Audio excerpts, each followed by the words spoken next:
Got an '06 Hyundai Elantra here. It came in sounding horrible. See the brakes? We could already tell they are destroyed. Look at that brake caliper. The front pad came off. It was right here, but there was no brake pad in the rear, completely missing. That's why the piston is destroyed. And the reason for all of this is a destroyed wheel bearing. I don't think I've ever seen a wheel bearing that's this bad. That's crazy. Look how mushroomed out that thing is.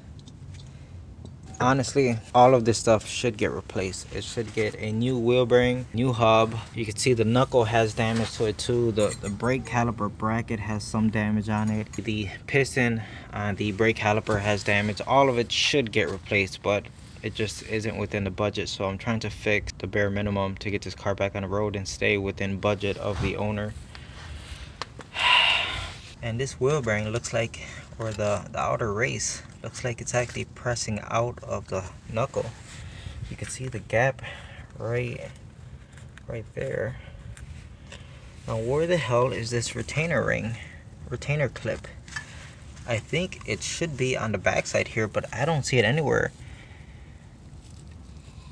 I wonder if someone did a wheel bearing on this car and forgot to put the retainer clip on it, and that would explain why all of this stuff just kind of fell apart, because you could see the outer race is actually walking its way out of the knuckle. The owner brought me a set of Duralast brake pads. I told him to get the gold because we need the hardware kit inside of it. We open up the box and guess what? There's no freaking hardware kit inside of it, and the ones that came off the car, you can see they are destroyed. So honestly, I don't know. We got a wheel bearing, we got one rotor. I told him to get a wheel bearing and a retainer clip, but AutoZone doesn't have it. So now I'm gonna have to be doing the running around looking for parts for this car. I got the race off of the hub. As you can see, it's right here. Came off in pieces. But it was kind of difficult to get them off because there is a lip right here that has developed right at the edge, and you can see this right here that also has developed in the center. We don't have a new hub, we have to reuse this one. So I'm just gonna come out here with my grinder and just kind of knock the edge off so that it slides on to the new wheel bearing without too much trouble. Alright, so I cleaned it up with the grinder. As you can see, I tried to get the lip off of the edge as well as the lip that was in the center. Now I tried to not remove too much material because this does have to be a press fit onto the wheel bearing. So I was really careful with that. Hopefully it still fits. If not, then we're gonna have to replace it, but let's see if it'll work. I removed the outer race and it simply just came out with a hammer and punch, and I was just hitting it from the front side right here and just kind of drove it out, and it eventually popped out. Now I seriously think somebody forgot to put a retainer clip on this, because there's absolutely no signs in this hub that there is or was a retainer clip. And let's just say the wheel bearing was pressing out on it, okay, which it's highly unlikely that it's just gonna pop out. Even if it did pop out, it would still be dangling right here on the CV shaft because it has nowhere else to go. It wasn't here. So honestly, I think somebody forgot to put that retainer clip on when they did a wheel bearing on this car, and that's what caused all of this. So it looks like this is not going to work because, yeah, look at that. It's supposed to be a press fit and it goes on like 80% of the way, just slides on. I was trying to fix these ridges that you guys saw, and taking off any amount of material results in this right here. It doesn't fit, and I'm sure someone would just force it on there and call it a day, but that's not me. So went to the store, got a new one. This is how it's supposed to fit. See how it doesn't want to slide over? It's because it has to be pressed on. That's how it should be. Also picked up a brand new retainer clip or a snap ring. Also got some new brake hardware for our new brake pads and our new rotor. So let's go ahead and put all this crap together. So far everything's going pretty smooth. As you can see, I got the new wheel bearing pressed in. Retainer clip is installed and it's in its groove. Everything's perfect. I've already pressed on the new hub and it spins nice and smooth, no issues at all.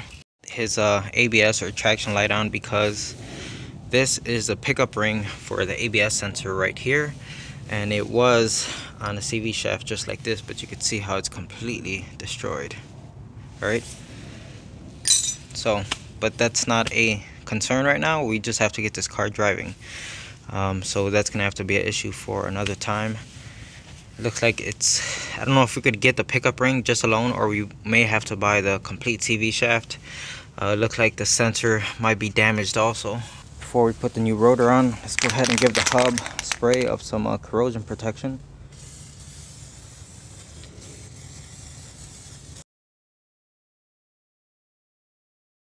Unfortunately, my battery died on my camera, so I couldn't show you guys the finished shot, but I can assure you I did finish the car. And in fact, I'm actually driving it right now.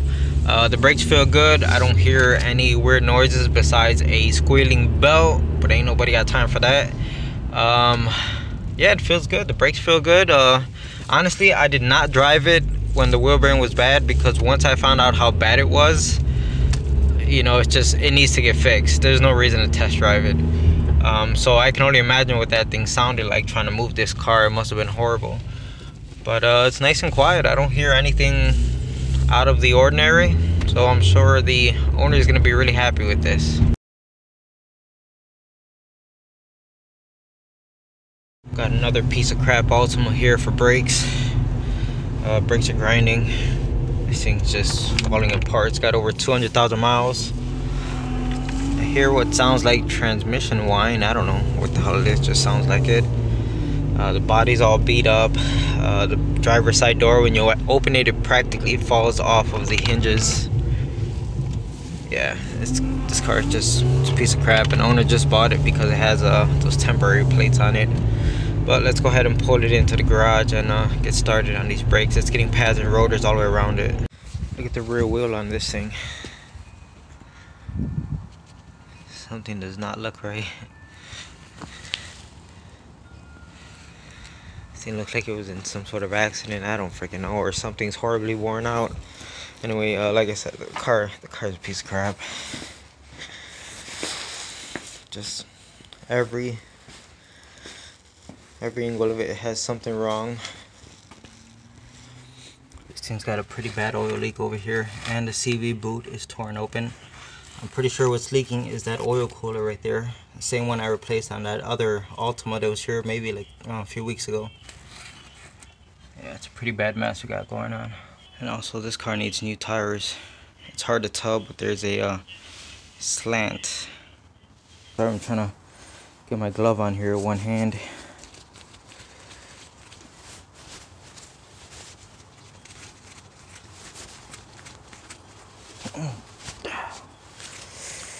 That's 20 plus years experience right there, boys. Alright, so first of all, the first giveaway was all the brown dust everywhere and on the rim. That's metal flakes that are rusting, causes this yellow patina. You can see it all over the rear of the car. And if we go ahead and spin this,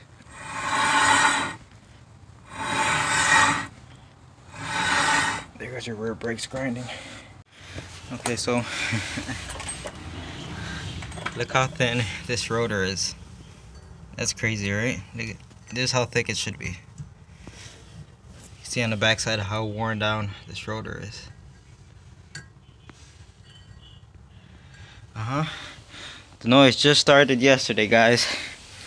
Just started out of nowhere. What was it? What was the name of that movie? Was it a 40-year-old virgin?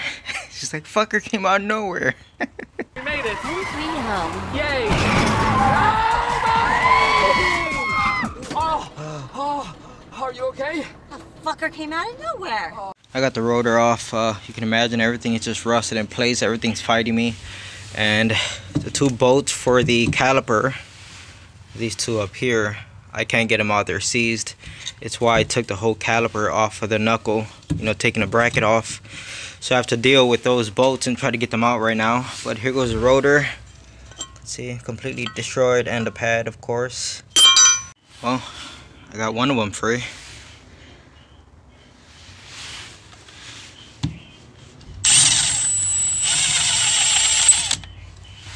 Now to work another one. So I got the other rear pin out. Put up a pretty good fight, and I noticed as it was coming out and I'm spinning it with the impact gun, the whole caliper was wobbling back and forth. That tells me that this pin is bent, and sure enough, when I get it out the car or off of the bracket, it is bent. You can see it. So I'm gonna see if I have something in my stockpile, little collection I have here. If not, I'm gonna see if I could try to bend this back into shape. That sucks. I have no idea how something like that happened, but it was already in there like that, so I don't know, something happened and someone just forced it in. Just about done with this side. The pin is right there. I just ended up tapping it down until it was relatively straight, and now it goes in and out of that bore without any issues. I couldn't find a replacement one here in my garage, which I wasn't expecting to. But anyways, that's all figured out, and I had to take the bracket off and chuck it in the sandblaster to clean all the rust off, and now the pads move nice and smooth as they should. So this side is pretty much ready to go back together, and I'll knock out the other side real fast. Hopefully the other side goes a little bit easier than this side, and then we'll take it out for a test drive. Of course, this is just my luck. Slide pin on this side did not want to come out. I got that one out. This one did not want to come out. As you can see, it snapped off. I already called the owner. They said they're going to drop off a new caliper. I figured I'd go ahead and pop the hood and get all this ready. Got the new caliper, pretty much everything is installed. Got the brake line connected back there. Now I'm just trying to bleed out the brakes. Yep. So I come up here to check the reservoir. And look at this. Duct tape on the air intake tube after the mass airflow sensor. I wonder why check engine light is on. Alright. Let me finish bleeding these brakes, and this car should be all set.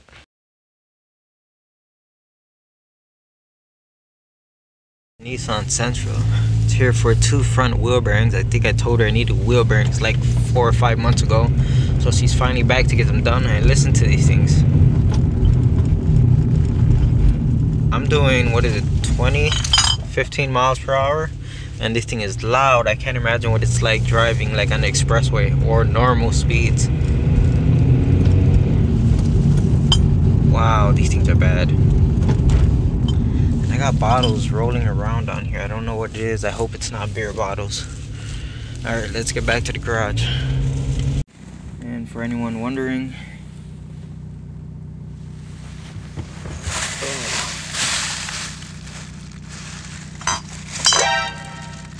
yep. Yeah, you probably shouldn't be driving with empty bottles of booze in your car.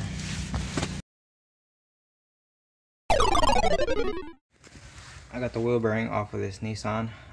You can see I already cleaned up the surface.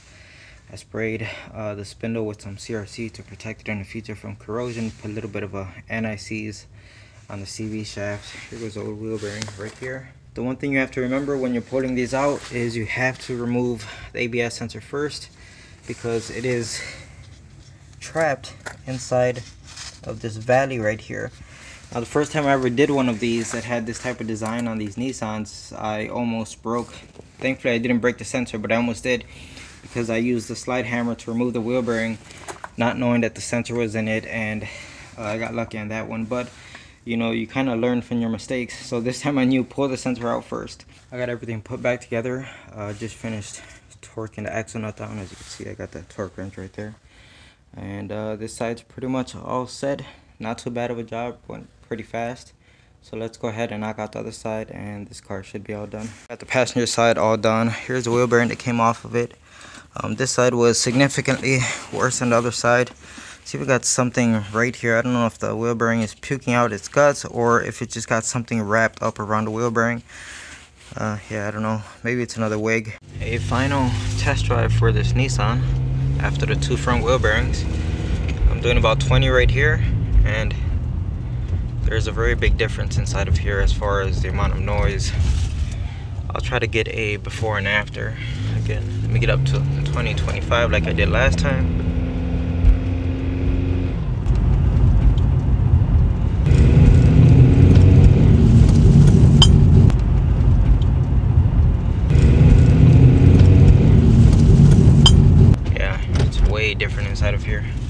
Alright, so that's it for this one.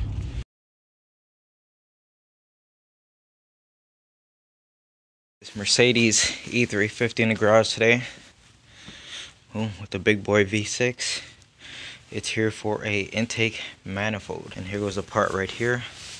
The owner brought his own parts. New gaskets. America. Caw-caw! Alright, so I got the intake manifold off of the car. What a fucking nightmare. I hate working on these German cars. It's just, some of it just seems really unnecessary, the way they just design these things. And you know, if they know you have to pull the entire manifold because those valves go bad or whatever for any reason, make it easy, okay? Well, the whole point is they wanted to take it back to the dealer, right? They don't want anyone just doing it. But yeah, so got it off. Now you can see I got a ton of cleaning to do. So when this car first came in, it had, I put my scanner on it real fast. I didn't bother to look at it too much. I just saw it had 9 codes. Basically, I'm just keeping records, okay, so I could get back to the owner. Didn't bother looking at the codes because this car wasn't brought to me saying, hey, look at it or see what's wrong with it or whatever. What doesn't, none of that, okay? He just brought it here saying, hey, it needs an intake manifold. Here's a new part. Put it on for me. That's it. That's all I'm doing. That's why I didn't even bother with the codes or anything, because I'm just getting paid to change this part and that's it. But I noticed that, okay, so where all of the valves are, I mean, everything's just freaking filthy right inside of the intake runners. But everything looks okay for the most part, even though it's dirty. This last one over here is a little bit concerning. Let me see if I get this camera. I don't know if this is going to flip upside down, but I'll try to fix it in editing. Okay, but on that left valve, or I don't know, I'll just point it out. I don't know which way the camera is flipped. Okay, but you can see that one valve. That thing is either filled with oil or fuel. And then to the right of it, there is like a piece of plastic. You could probably see that pretty good. So I figured I'll just grab some needle nose pliers and fish it out. No big issue, right? But it's not really coming out. That piece of plastic is almost like wedged inside of there. So let me go ahead and try to get it out and see what it is. I got the piece out that was stuck inside of there. It's a piece of plastic. Not sure what it is. I'm just gonna assume this fell in there while I was taking the intake manifold off, okay? Because I can't see this being inside of that valve right there and it still being in one piece if it was already in there. And how the hell would it get in there in the first place, you know? So most likely scenario is it just fell in while I was taking the intake manifold off. And what's inside of there is fuel. I could smell it once I got a sample of it. So it took me a while to get the other piece of that plastic off of the valve, but I finally got it out, as you can see. Since it's not a piece of metal, you can't just grab a magnet or something like that, so I had to come up with something clever. So I just grabbed some grease, put a dab of it on this shaft and shoved it in. 60% of the time, works every time. Alright, so one thing I noticed is I already put the fuel rail on a new intake manifold, right? And I had it turned over for a while I get other things done. And now I flipped it over so I could clean the bottom side right here and attach the new gaskets on it. And what I noticed is, if you look at all the fuel injectors, they all look relatively dry, right? Not too bad. Well, we get to this one, I'm trying to get the light to reflect off of it, but there is a small pool of fuel sitting right at the edge of that fuel injector. None of the other ones are like that, and this is the one that we saw inside of the cylinder. There was a small pool of fuel sitting on top of the valve. I'm pretty sure this fuel injector is leaking. Yeah, so let me go ahead and call the owner, see what we're going to do, because right now is the time to change it. We are moving along here. As you can see, I pretty much got the intake manifold on, and I'm just bolting up little things here and there. The owner was able to source a new fuel injector, so he's on his way to drop that off. Until then, I figure I'm just going to continue to do whatever I can, whatever doesn't interfere with removing the fuel rail, so we could get to this injector. But other than that, I'm just going to keep on doing whatever little things I can. I just got the new fuel injector in. As you can see, I already put it on the rail. So I've been tapping pretty much every single hole on this new manifold, because even though it has threads in it, they're not exactly the best threads. And if you try to force in the screw, you're just gonna end up chewing up all the threads and just making a mess of everything. You gotta take the time. I mean, it's not an OEM Mercedes part, but you know, it's aftermarket, so you gotta take the time to clean up all the threads. I pretty much have everything put back together, enough for the car to start. So what I'm going to do now is just go ahead and prime the fuel pump, since we did disconnect this fuel line right here. Want to make sure we have no leaks before we actually start up the engine. You know what? I have to reconnect the batteries. Let me do that. Battery is connected. Let's go ahead and prime this pump.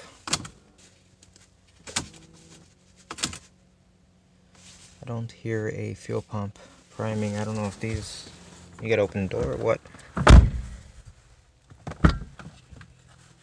Yeah, I don't know. Let's crank it over.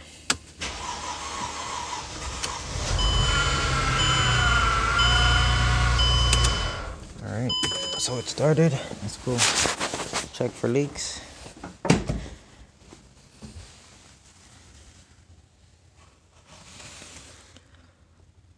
I don't see anything dripping, so that's a good sign.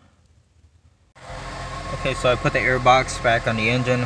I got everything running. It's been running for a few minutes just to kind of, get its throat cleared out. It's not running perfect, but it's way better than how it came in. So what I'm going to do now is clear that check engine light and just have something to start over with. Now that the car has been running for a few minutes, it's actually idling very nicely. I still have not cleared the check engine light, but let's just have a look at the codes that are here. So we got misfiring. Yeah, pretty much misfires. Just 4, 6, 5. Continuous camshaft adjustment incorrect on exhaust camshaft.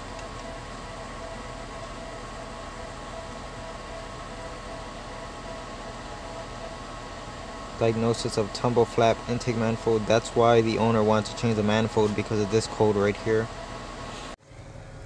So I went ahead and cleared the check engine light, and the car's been running for a few minutes now. You can see it's already even getting up to temperature over there in the corner. Yeah, super smooth. Everything sounds good. The car is way better than the way it came in. So I put our mother scanner just because it's faster looking at data. So we are in closed loop. And the main thing I wanted to look at is whenever you do something like an intake manifold, you always want to make sure you don't have vacuum leaks. So you can see both of my short-term fuel trims, they look pretty good. The numbers aren't high, indicating a vacuum leak or something like that. So I'm pretty happy with these numbers.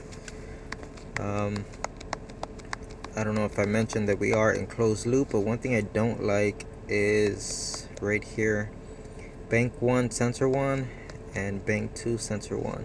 So these two right here, you can see they're not really doing much. The hotter the car gets, the more they're starting to respond, but that's nothing. So one final check over here at that fuel line. Let's see. I don't see anything dripping, so that's good. Nice and dry around here. And I also checked the new fuel injector, again, nice and dry.